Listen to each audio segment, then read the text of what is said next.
Hi, I'm Will Buttery, Director for Portugal, Spain and Italy here at WiredScore. I'm joined by Miguel. Miguel, would you mind introducing yourself and telling us a bit about Fidelidade and also Campos, where we're stood? Okay, so Miguel Paiva Couceiro, I lead the development department in Fidelidade Property. Fidelidade Property is the real estate arm of the insurance company named also Fidelidade. And we are here on the marketing suite for the Campos project.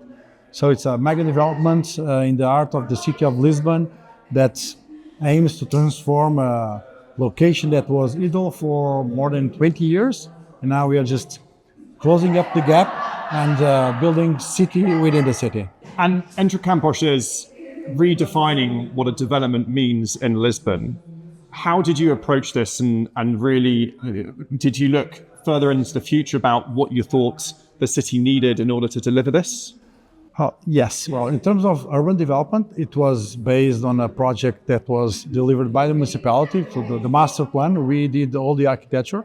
But from the starting point, our idea was to build something that would last, something that would be ready to endure all the challenges of the future. So being, let's say, future ready.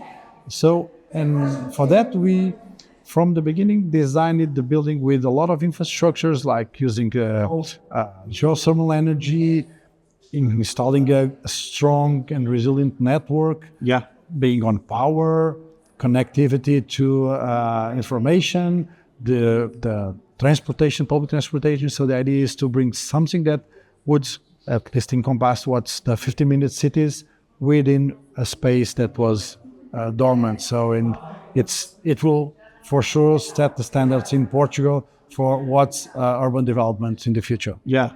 And we spoke about the WiredScore neighborhood certification here earlier on. Could you give me some examples of how that might have helped with conversations with occupiers and the value that it's brought? Well, it has been helping a lot.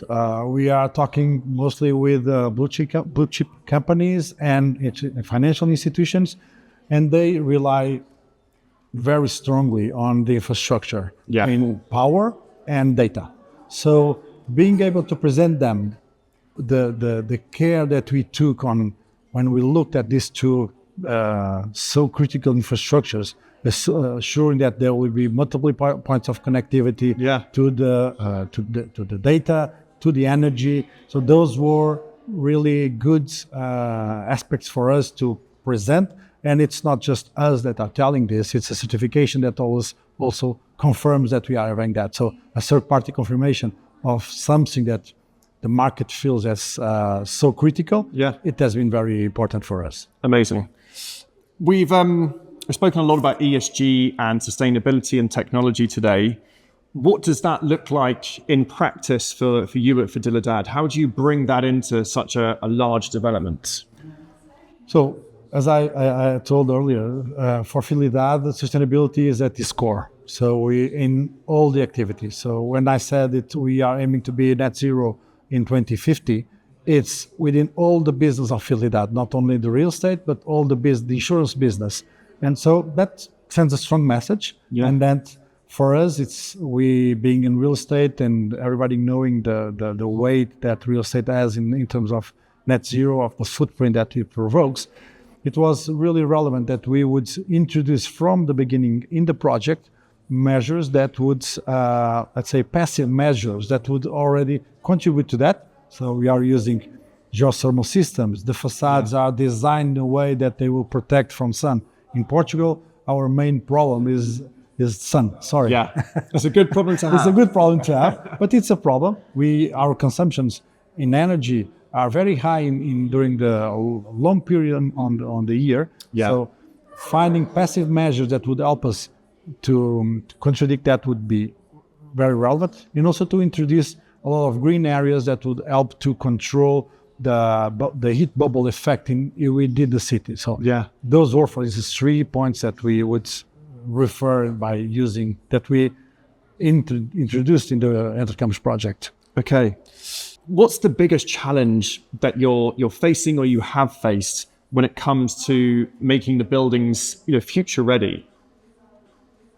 Well, from an investor perspective, there is a very strong barrier on the core and shell aspect of the building, Yeah. and then the tenant side.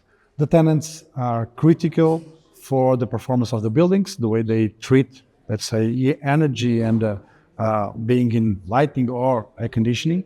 So for us, the relevant is to introduce from the start systems that would help us to minimize the impact, minimize consumptions, and to help them in the future to have tools that they could introduce within their own systems, the tenants, to be more sustainable. I would say that the biggest challenge is to balance how far do I go? The investment with the return on the investment. Yes. I think What your investors want to see, the quality of it, what the occupiers want, but making it a commercial success yes. to your shareholders, Yes. your clients. For my clients. So, but the thing is, sustainability and connectivity is no longer, it's not longer a nice to have, it's a must have.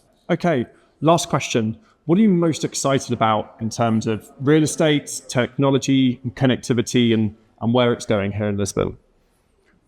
Well, I would say that for me, on the coming years, is to see the result of what we are doing now. Good answer. Well, we are introducing we see it as a very strong